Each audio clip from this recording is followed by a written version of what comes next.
فاسألوا أهل الذكر إن كنتم لا تعلمون.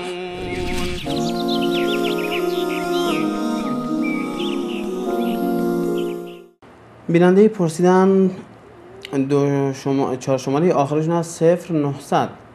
سلام، آهن بدنم بالاست، باید روز یا شب 5 عدد آمپول دسفرال در روز یا شب به مدت 12 ساعت یا کم یا بیشتر به بدن وصل باشه. آیا این آمپول روزه رو باطل میکنه یا نه؟